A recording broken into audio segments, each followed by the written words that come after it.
नमस्कार। इस कक्षा में आप सभी का स्वागत है। कल हमने मति शब्द के द्वितीय बहुवचन मतिः तक के रूपों की हमने सिद्धि की है। आज हम मतिया मतिया तृतीय एकवचन के रूप से प्रारंभ करेंगे। सिद्धि में प्रक्रिया वही है। सबसे प्रारंभ में हमें लिखना है मन धातु से तिन प्रत्यय स्त्रीलिंग की विवक्षा में लगाने पर मन प्लस तिन बराबर मति शब्द बनता है।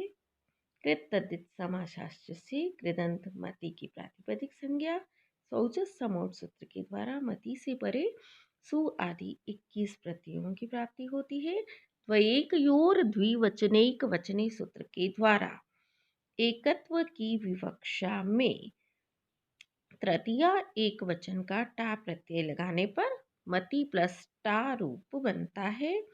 चुटु सूत्र के द्वारा टा के टकार की संज्ञा हो जाती है। तस्य लोपा से उसका लोप होकर आ शेष रहता है। इस प्रकार मति प्लस आरूप बनता है।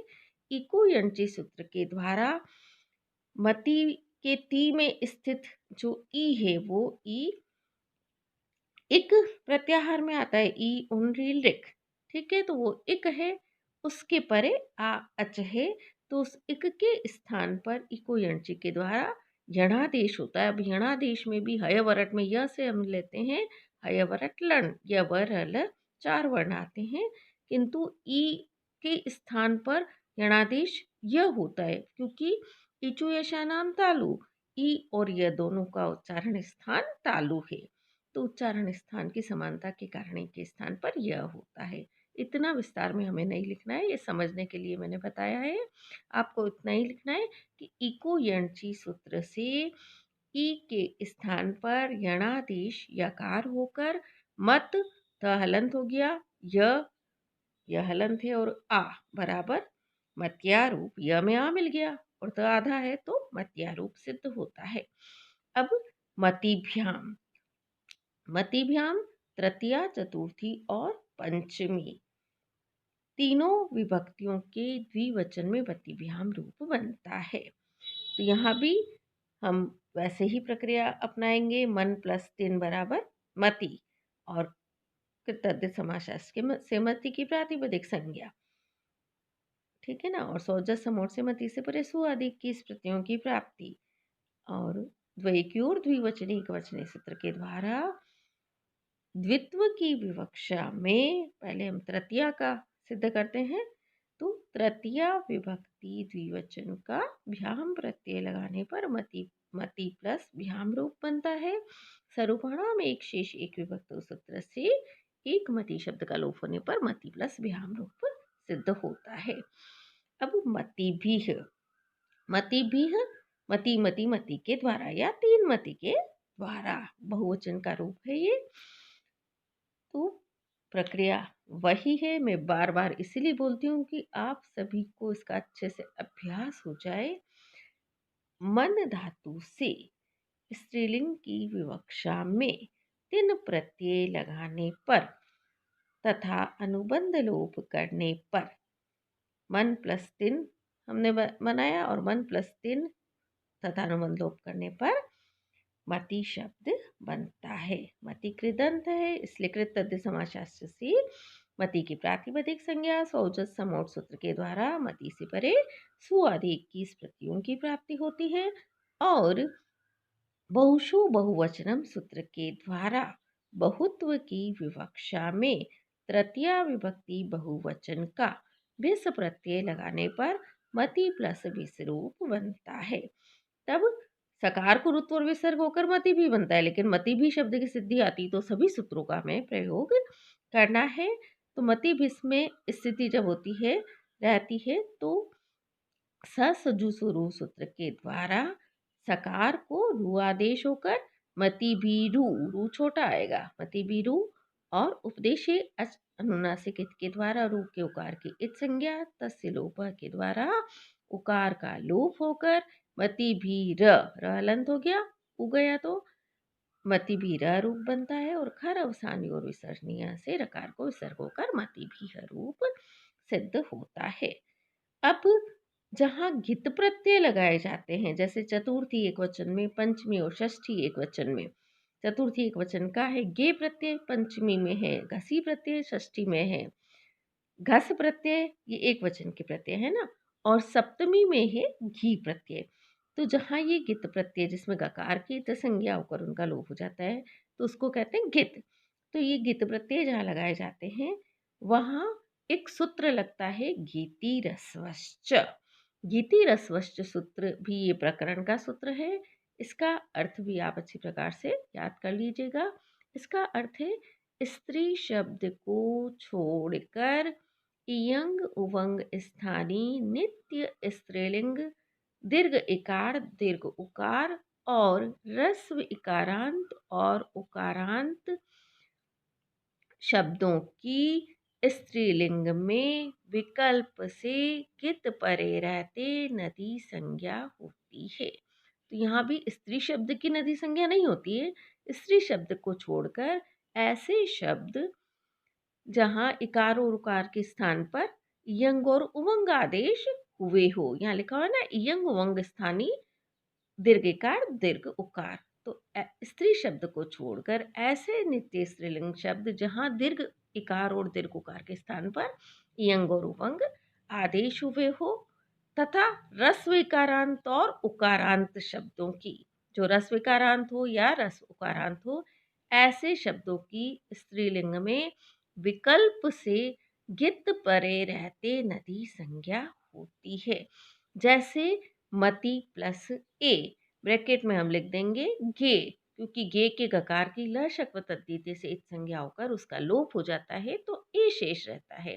इसलिए इसके उदाहरण में हम लिख रहे हैं मति प्लस ए ब्रैकेट में गे। तो यहाँ गित ए परे रहते रस्व इकारांत मति शब्द की विकल्प से नदी संज्ञा होती है। तो इस प्रकार गीति रस्वश्च सूत्र जब व्याख्या के लिए आता है तो हमें इतना ही लिखना है। अब चतुर्थी एक वचन में ये प्रत्यय लगता है और ये गित प्रत्यय है, इसलिए चतुर्थी एक वचन, पंचमी और षष्ठी एक वचन और सप्तमी एक वचन, इनके दो दो रूप बनते हैं। चतुर्थी एक वचन में मत्ये और मतये, ये दो रूप बनते हैं। अब हम चतुर्थी एक वचन के रूपों की सिद्धि करते हैं। मति शब्द प्रक्रिया पुनः वही है, फिर मैं दोहरा रही हूँ। मन धातु से स्त्रीलिंग की विवक्षा में तिन प्रत्यय लगाने पर मन प्लस तिन रूप बनता है और अनुबंध लोप करने पर मति शब्द बनता है। मति शब्द कृदंत है, इसलिए कृत तद्धित समासशास्त्र सूत्र के द्वारा मति की प्रातिपदिक संज्ञा होती है। स्वौजस समोट सूत्र के द्वारा मति से परेशु आदि 21 प्रत्ययों की प्राप्ति होती है। द्वयेकयोर द्विवचनैक वचने सूत्र के द्वारा एकत्व की विवक्षा में चतुर्थी विभक्ति एक वचन का गे प्रत्यय लगाने पर मति प्लस गे रूप बनता है। ल शक्व तद्धिति सूत्र के द्वारा गे के गकार की इत संज्ञा होती है। अब गे के गकार की इत संज्ञा क्यों हुई, केवल समझाने के लिए बता रही हूँ। ल शक्व तद्धित कहता है कि तद्धित भिन्न प्रत्यय के लकार शकार और कवर की संज्ञा होती है। तो यहाँ गे क्या है, सुप प्रत्यय है, तद्धित प्रत्यय नहीं है। और ये जो घ है वो किस में आता है, क वर्ग में आता है, इसलिए ल शक्व तद्धिति से ककार के इत संज्ञा होती है। तो ये केवल मैं समझने के लिए बताती हूँ, हमें लिखना नहीं है, आपको सीधा ऐसे ही लिखना है। ल शक्व तद्धित से गकार की इत संज्ञा होती है, तत्से लोप से गकार का लोप होकर मति प्लस ए रूप बनता है। तब गीति रस्वश्च सूत्र के द्वारा रस्व इकारांत मति शब्द की विकल्प से जहाँ हम नदी संज्ञा नहीं करते हैं वहाँ शेषोज्ञ सखी सूत्र से मति शब्द की घी संज्ञा होती है और गैर गीति सूत्र के द्वारा गित ए परे रहते घी संज्ञक मति के इकार को एकार हो जाता है। इस प्रकार मत त हलंत हो गया, ई के स्थान पर ए हो गया, मत ए प्लस ए रूप बराबर मत त हलंत में ए मिल गया तो मते बन गया, तो मते ए रूप बनता है। तब एचो अवायावह सूत्र से ए के स्थान पर अय आदेश होकर मत त हलंत है, अय यह हलंत है और ए बराबर मत ये रूप सिद्ध होता है।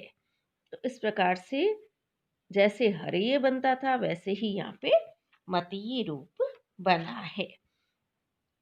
अब जहाँ पर पुनः आप मत्ययी रूप की सिद्धि देखिए, प्रक्रिया में पुनः प्रारंभ से ही लिखनी है। मन धातु से स्त्रीलिंग की विवक्षा में 3 प्रत्यय लगाने पर और अनुबंध लोप करने पर मति शब्द बनता है। मति कृदंत है, इसलिए कृत तद्धित समासशास्त्र द्वारा मति की प्रातिपदिक संज्ञा, स्वउजत समोट सूत्र के द्वारा मति से परे सु अधिक 21 प्रत्ययों की प्राप्ति, वे की और द्विवचन एक वचने सूत्र के द्वारा एकत्व की विवक्षा में चतुर्थी एक वचन का ये प्रत्यय लगाने पर मति प्लस के रूप बनता है। ल शक्व तद्धित सूत्र के द्वारा गकार की इत संज्ञा तस्य लोप से गकार का लोप होकर मति प्लस ए रूप बनता है। तब घीति रस्वश्च सूत्र के द्वारा रस्व इकारांत मति शब्द की विकल्प से नदी संज्ञा होती है। तत्पश्चात आण नद्याः सूत्र के द्वारा रस्व व इकारांत मति शब्द की क्योंकि हमने नदी संज्ञा की है तो ये नद्यंत हो गया है। तो आण नद्या सूत्र के द्वारा पहले आप आण नद्या का अर्थ समझ ले कि नद्यंत शब्दों से परे घित प्रत्ययों को 8 आगम होता है। घिति रस्वश्च सूत्र के द्वारा हमने इस मति शब्द की नदी संज्ञा की है विकल्प से और इससे परे गित ए है। जहाँ गकार की उत्संज्ञा होती है उसको कहते हैं गित। हमने देखा है कि मति प्लस गे था, गे में गकार की संज्ञा हुई थी और उसका लोप हो गया था, इसलिए ए क्या है, गित है। तो मत्यई में घिति रस्वस्य से पहले तो विकल्प से मति की नदी संज्ञा, तब नदी संज्ञा होने पर आण नद्या सूत्र के द्वारा गित प्रत्यय एक को 8 आगम होता है। फिर 8 के टकार की हलंत्यम से इत संज्ञा होकर तस्य लोप से उसका लोप हो जाता है तथा आशेष रहता है। अब जहाँ टकार की इत संज्ञा होती है उसे टित कहते हैं। तो हमें लिखना केवल इतना नहीं है, 8 टित होने से आद्यंतौ टकितौ सूत्र के द्वारा आ जो ए है मति प्लस ए जो स्थिति थी जित ए को ही 8 आगम हुआ है और 8 टित है, इसलिए आद्यंतौ टकितौ के द्वारा 8 ए के पहले आता है। इस प्रकार मति प्लस आ प्लस ए रूप बनता है, या ए के पहले आ आया है। तब आ प्लस ए में आटस्थ सूत्र के द्वारा वृद्धि एकादेश आई होकर मति प्लस आई रूप बनता है। अब यहाँ आटस्थ सूत्र का अर्थ जानना भी जरूरी है। आटस्थ का अर्थ है 8 से अच परे रहते पूर्व और परवर्ण के स्थान पर वृद्धि एकादेश होता है। जैसे आप देखिए आ प्लस आई में हमने आटस्थ से वृद्धि एकादेश आई किया है। यहाँ जो आ है वो 8 का बचा हुआ आ है, तो 8 से जो ए है वो अच प्रत्याहार में भी आता है, ए स्वर है। तो 8 से अच परे होने पर आ और अच कौन सा, ए परे है, इसलिए आ और ए इन दोनों के पूर्व वर्ण आ और परवर्ण ए दोनों के स्थान पर वृद्धि एकादेश आई हुआ है और इस प्रकार बना है मति प्लस आई रूप। तो ये आनद्याः और आटस्थ सूत्रों के अर्थ मैंने केवल समझने के लिए बताए हैं। ये अवान्तर सूत्र है। जब हम सिद्धि करते हैं तो सीधा इनसे जो परिवर्तन हो रहा है वही हमें लिखना है। मति प्लस जो ए स्थिति है उसमें आण नद्या से गित प्रत्यय ए को 8 आगम होता है। 8 के टकार के हलंत्यम से संज्ञा होकर तसिलोप से उसका लोप हो जाता है। 8 टित होने से आद्यंतो टकितो सूत्र के द्वारा आ ए से पहले आता है। इस प्रकार मति प्लस आ प्लस ए रूप बनता है। तब आटस्य सूत्र के द्वारा आ और ए दोनों के स्थान पर जो है वृद्धि एकादेश आई होकर मति प्लस आई रूप बनता है। तब इको यणची सूत्र के द्वारा ई के स्थान पर यणादेश यकार होकर मत य आई, मत में त हलंत, य में य हलंत और आई बराबर मत ये रूप सिद्ध होता है।